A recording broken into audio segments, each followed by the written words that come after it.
ಶಿವರಾತ್ರಿ ಬಳಿಕ ಡಿಕೆ ಶಿವಕುಮಾರ್ಗೆ ಸಿಗುತ್ತಾ ಸಿಹಿ ಸುದ್ದಿ. ಬಹಿರಂಗವಾಗಿ ಡಿಕೆಶಿ ಆಪ್ತ ಶಾಸಕರು ವಿಶ್ವಾಸದ ಮಾತಾಡ್ತಾ ಇದ್ದಾರೆ.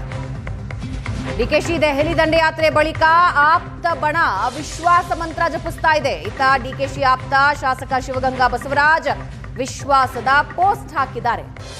ಭೂಮಿಗೆ ಬಿದ್ದ ಬೀಜ, ಎದೆಗೆ ಬಿದ್ದ ಅಕ್ಷರ, ಸಂಘಟನೆಗೆ ಪಟ್ಟ ಕಷ್ಟ, ಇಂದಲ್ಲ ನಾಳೆ ಫಲ ಸಿಕ್ಕೇ ಸಿಗುತ್ತೆ ಅಂತ ಶಾಸಕ ಶಿವಗಂಗಾ ಪೋಸ್ಟ್ ಹಾಕಿದ್ದಾರೆ.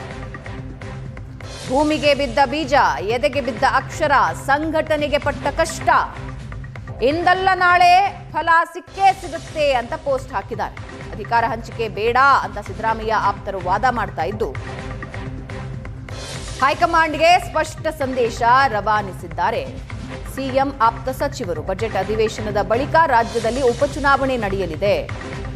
ನೆರೆ ರಾಜ್ಯ ತಮಿಳುನಾಡು ವಿಧಾನಸಭೆಯಲ್ಲಿ ಎಲೆಕ್ಷನ್ ಆಗಲಿದೆ. ಒಬಿಸಿ ಸಮುದಾಯದ ನಾಯಕತ್ವ ಬದಲಾಯಿಸಿದ್ರೆ ತಪ್ಪು ಸಂದೇಶ ಹೋಗುತ್ತೆ, ಬದಲಾವಣೆ ಬೇಡವೇ ಬೇಡ ಅಂತ ಸಿಎಂ ಆಪ್ತ ಸಚಿವರು ಆಗ್ರಹಿಸಿದ್ದಾರೆ. ಶಿವಗಂಗಾ ಬಸವರಾಜ ಪೋಸ್ಟ್ ನೀವು ನೋಡ್ತಾ ಇದ್ದೀರಾ.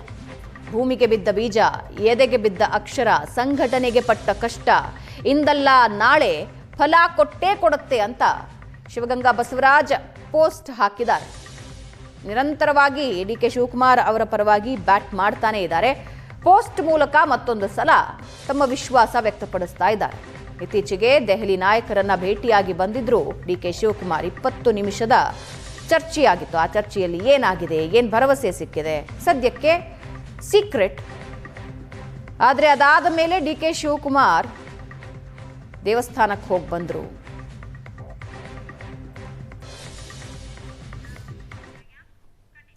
ಬಿಜೆಪಿ ಶಾಸಕರ ಕ್ಷೇತ್ರಗಳಿಗೆ ಅನುದಾನ ತಾರತಮ್ಯ ಆರೋಪ ಕೇಳಿಬಂದಿದ್ದು, ದಕ್ಷಿಣ ಕನ್ನಡಕ್ಕೆ ಅನುದಾನವೇ ಬರ್ತಿಲ್ಲ ಅಂತ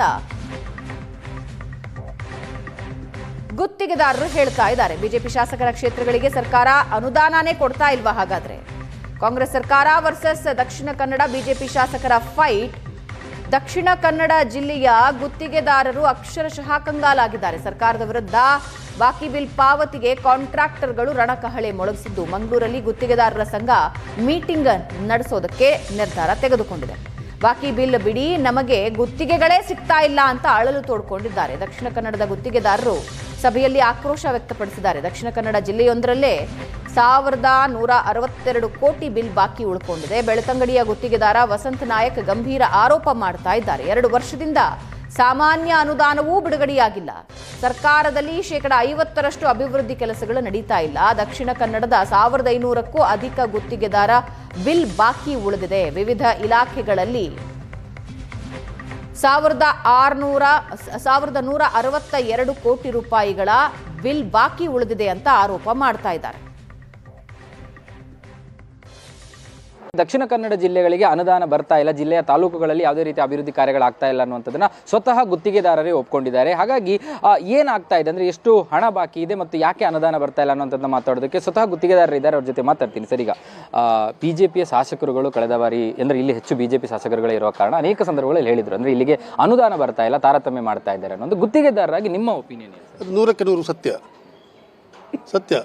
ಉದಾಹರಣೆಗೆ ಬೆಳ್ತಂಗಡಿ ತಾಲೂಕಲ್ಲಿ ಕಳೆದ ಸರ್ಕಾರದಿರುವಾಗ ನಮ್ಮ ಹರೀಶ್ ಪೂಂಜಾರಿ ಶಾಸಕರಿರುವಾಗ ಸುಮಾರು 2800 ಕೋಟಿ ಅನುದಾನವನ್ನು ಅವರು 5 ವರ್ಷದ ಅವಧಿಯಲ್ಲಿ ತಂದಿದ್ದಾರೆ. ಈಗ ನಮಗೆ ನೋಡಿದರೆ ಹೆಚ್ಚು ಅಂದರೆ 2.5 ವರ್ಷದಲ್ಲಿ ಒಂದು 50 ಕೋಟಿ ಬಂದಿದೆ ಇಲ್ಲೋ ಅಂತ ಕೂಡ ನನಗೆ ಸಂಶಯ ಇದೆ. ಏನಕ್ಕೆ ಸರಿ, ಹೇಗೆ ಏನಕ್ಕೆ ಆಗ್ತಾ ಇದೆ ನೋಡಿ, ಇದೆ ಒಂದೊಂದು ಸರ್ಕಾರದ ಒಂದೊಂದು ರೀತಿ ಇರ್ತದೆ. ಈಗ ವಿರೋಧ ಪಕ್ಷದವರು ಇರುವಾಗ ಆಡಳಿತ ಪಕ್ಷದವ್ರಿಗೆ ಹೇಳೋದು ನೀವು ನಿರ್ಮಿತಿಗೆ ಕೊಡಬೇಡಿ, ನೀವು ಕೇರಳದಲ್ಲಿ ಕೊಡಬೇಡಿ ಅಂತೇಳಿ. ಇದೇ ವಿರೋಧ ಪಕ್ಷದವರು ನಾಳೆ ಆಡಳಿತ ಪಕ್ಷದಲ್ಲಿ ಬಂದಾಗ ಅವರು ಆಗ ರೂಲಿಂಗ್ ಇದ್ದವರು ಈಗ ವಿರೋಧದಲ್ಲಿ ಇದ್ದವರು ನೀವು ನಿರ್ಮಿತಿಗೆ ಕೊಡಬೇಡಿ, ಇದಕ್ಕೆ KRDಯಲ್ಲಿ ಕೊಡಬೇಡಿ ಅಂತ ಹೇಳೋದು. ಒಟ್ಟು ಇದರ ಅಂಶ ಅಂತ ಹೇಳಿದರೆ ಒಂದೇ ಕಡೆಯಲ್ಲಿ KRDLಗೆ ಆಮೇಲೆ ನಿರ್ಮಿತಿಗೆ ಕೊಟ್ಟರೆ ಏನೋ ನನ್ನ ಅನಿಸಿಕೆ ಒಂದೇ ಲಂಸಮ್ ಅಮೌಂಟ್ ಬರ್ತದೆ ಹೇಳುವಂಥ ಒಂದು ಜಿಜ್ಞಾಸೆ ಇರ್ಬೋದು ಅವರಲ್ಲಿ. ಅಂದರೆ ಈ ಭಾಗದಲ್ಲಿ ಅಭಿವೃದ್ಧಿ ಆಗ್ತಾ ಇಲ್ಲ ಅಂತ ಹೇಳೋದು ಅಲ್ಲ, ಅಭಿವೃದ್ಧಿ ಆಗೋದಿಲ್ಲ ಅಂತ ಹೇಳೋದಲ್ಲ. ಏನು ನಿರೀಕ್ಷೆ ಇತ್ತ ಜನರಲ್ಲಿ, ಏನೆಲ್ಲ ಬೇಡಿಕೆ ಇತ್ತು, ಅದೆಲ್ಲ ಆ ರೀತಿಯಲ್ಲಿ ಮಟ್ಟದ ಈಗಿನ ಸರ್ಕಾರದಲ್ಲಿ ಆಗ್ತಾ ಇಲ್ಲ. ಈಗ ಜಿಲ್ಲೆಯಲ್ಲಿ ನೀವು ಒಟ್ಟು ಎಷ್ಟು ಕಾಂಟ್ರಾಕ್ಟರ್ಗಳಿದ್ದಾರೆ ಮತ್ತು ಎಷ್ಟು ಕಾಮಗಾರಿ ಬಿಲ್ ಪೆಂಡಿಂಗ್ ಆಗಿದೆ? ನೋಡಿ, ಈಗಾಗಲೇ ನನ್ನದೇ ಅನಿಸಿಕೆ ಪ್ರಕಾರ 1500 ಮೇಲ್ಪಟ್ಟು ಗುತ್ತಿಗೆದಾರರಿದ್ದಾರೆ. ಅದರಲ್ಲಿ ಕ್ಲಾಸ್ 1 ಇದ್ದಾರೆ, ಕ್ಲಾಸ್ 3 ಇದ್ದಾರೆ, ಕ್ಲಾಸ್ 4 ಇದ್ದಾರೆ, ಕ್ಲಾಸ್ 3 ಇದ್ದಾರೆ. ಆದರೆ ಹೆಚ್ಚಿನವರಿಗೆ ಕೆಲಸ ಇಲ್ಲ. ಈಗಾಗಲೇ ಹಳೆತು ಹೊಸತು ಸೇರಿ ಸುಮಾರು 1160 ಕೋಟಿ ಚಿಲ್ಲರೆ ಅಂಕಿಅಂಶ ಪ್ರಕಾರ ಬಾಕಿ ಇದೆ ಅಂತೇಳಿ ನಮಗೆ ಇರುವಂಥ ಮಾಹಿತಿ. ಈಗ 1600 ಜನ ಗುತ್ತಿಗೆದಾರರಲ್ಲಿ ನನ್ನ ಲೆಕ್ಕದಲ್ಲಿ ಒಂದು 10% ಜನರಿಗೆ ಕೆಲಸ ಇರ್ಬೋದು. ಅದು ಕೂಡ ಅಷ್ಟು ಇಲ್ಲ. KRDLಗೆ ಮತ್ತೆ ಅದು ನಮಗೆ ಗೊತ್ತಾಗೋದಿಲ್ಲ.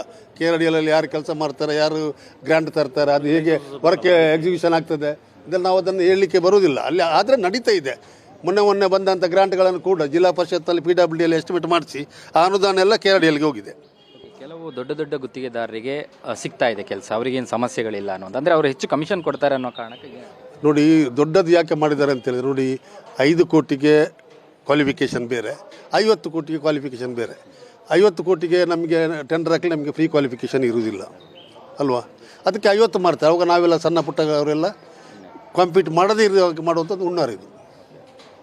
ಈ ಕಮಿಷನ್ ದಂಧೆಗಳ ಬಗ್ಗೆ ಚರ್ಚೆ ಆಗ್ತದೆ ಸರ್. ನಾರ್ತ್ ಕರ್ನಾಟಕದಲ್ಲೆಲ್ಲ ಬಹಳ ದೊಡ್ಡ ಮಟ್ಟದಲ್ಲಿ ಚರ್ಚೆ ಆಗ್ತಾ ಇದೆ. ದಕ್ಷಿಣ ಕನ್ನಡದ ಸ್ಥಿತಿಗತಿಗಳಿಗೆ, ದಕ್ಷಿಣ ಕನ್ನಡದಲ್ಲಿ ಉತ್ತರ ಕರ್ನಾಟಕ ಮತ್ತು ಬೇರೆ ಜಿಲ್ಲೆಗಳಲ್ಲಿ ಕಂಪೇರ್ ಮಾಡಿದರೆ ದಕ್ಷಿಣ ಕನ್ನಡದಲ್ಲಿ ಈ ರೀತಿಯ ಕಮಿಷನ್ ದಂಧೆ ಇಲ್ಲ. ಸ್ವಲ್ಪ ಪರ್ಸೆಂಟೇಜ್ ವೈಸ್ ಇರ್ಬೋದು, ಆದರೂ ಅಷ್ಟೊಂದು ಹೆರಾಸ್ಮೆಂಟ್ ಕಮಿಷನ್ ನಮ್ಮ ಜಿಲ್ಲೆಯಲ್ಲಿ ಇಲ್ಲ.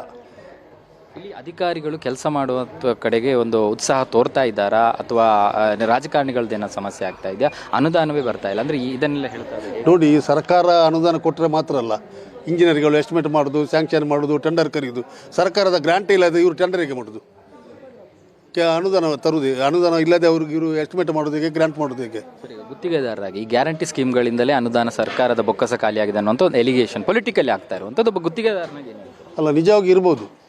ಈ ಫ್ರೀ ಬಸ್ಸು ಮತ್ತು 2000 ಭಾಗ್ಯಲಕ್ಷ್ಮಿ ಬೇರೆ ಬೇರೆ ಗ್ಯಾರಂಟಿಯನ್ನು ಕೊಟ್ಟು ಸರ್ಕಾರ ಬಹುಶಃ ಈ ಅಭಿವೃದ್ಧಿ ಅನುದಾನವನ್ನು ಅದಕ್ಕೆ ಡೈವರ್ಟ್ ಮಾಡಿರ್ಬೋದು ಅಂತ ನಮ್ಮ ಅನಿಸಿಕೆ. ಕ್ಯಾಮರಾ ಪರ್ಸನ್ ಅಶೋಕ್ ಜೊತೆ ಭರತರಾಜ್, ಏಷ್ಯಾನೆಟ್ ಸುವರ್ಣ ನ್ಯೂಸ್, ಮಂಗಳೂರು.